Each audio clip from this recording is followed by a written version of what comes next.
ఉదాహరణకి 10 మందికి అనుకూలంగా బ్లెస్డ్ బిజినెస్లు కొన్ని ఉంటాయి. బ్లెస్డ్ బిజినెస్లు అంటే ఏంటి? బంగారం వ్యాపారం ఉంటుంది. బంగారం వ్యాపారం మీకు బాగా తెలిసి ఉంటుంది. మీకు చిన్నప్పుడు 300 రూపాయలకి గ్రామ్ బంగారం ఇప్పుడు చూడండి సార్, లక్ష అయిపోయింది 10 గ్రాములకి. ఇప్పుడు మీ చిన్నప్పుడు మీకు 10 రూపాయ 3 రూపాయలకి 30 రూపాయలకి 300 రూపాయలకి బంగారం కొనిచ్చి ఉంటారు. అలాగే ఒక రియల్ ఎస్టేట్ ఆయన ఉంటాడు. ఒక 100 ఎకరాలు మంచిగా వెంచరేస్తాడు. దాంట్లో ఎంతమంది ఇల్లు కట్టుకుంటారు, ఎన్ని పెళ్ళిళ్ళు అవుతాయి, ఎన్ని గుళ్ళు కడతారు, ఎంతమంది విదేశాలు వెళ్తారు, ఎంతెంత గొప్ప గొప్ప విషయాలు సాధిస్తారు. ఆ పుణ్యం అంతా మీకే వస్తుంది. అవును.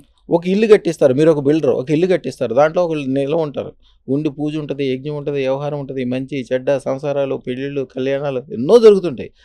వాటన్నిటి మంచి కూడా మీకు జరుగుతుంది. మీకు ఇందాకే చెప్పాను, సత్సంగం. మంచి పని చేస్తే మీకు మంచి ఆటోమేటిక్గా వస్తాయి, అంతే. ఎక్కువ లాభం పొందుతారు. ఎక్కువ లాభం వచ్చే పని చేయండి, అంతేగాని తక్కువ లాభం వచ్చే పని 100 రూపాయలు పని చేసి రూపాయి లాభం వచ్చే పని జోలికి పోద్దు. ఎప్పుడు రూపాయికి 100 రూపాయల లాభం వచ్చే పని ఎత్తుక్కోండి. మీకు తెలియదా? అదృష్టం పెట్టుకోండి, రాత్రిపూట మంత్రం ఇస్తాం, అమ్మవారిని అడగండి.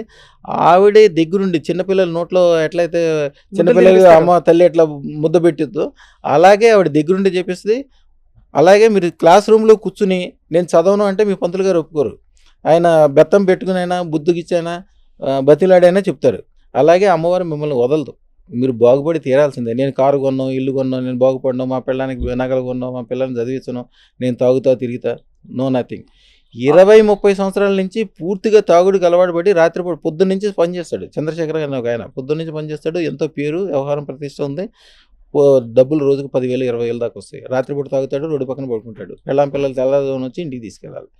నా దగ్గరికి వచ్చిన తర్వాత సుమారుగా ఇప్పుడు 6 సంవత్సరాలు చిల్లర అయింది. 6 సంవత్సరాలు వచ్చి అదృష్టత్రం పెట్టుకున్న రోజే మానేశాడు.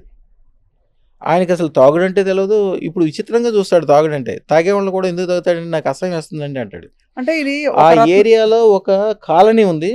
ఆ కాలనీలో ఏది అమ్మకానికి వచ్చినా ఆయనే కొంటాడు. ఇప్పుడు ఉన్న డబ్బులన్నీ ఏం చూసుకుంటాడు. ఆ కాలనీ మొత్తం ఆయన పేరు మీద మార్చారు ఇప్పుడు.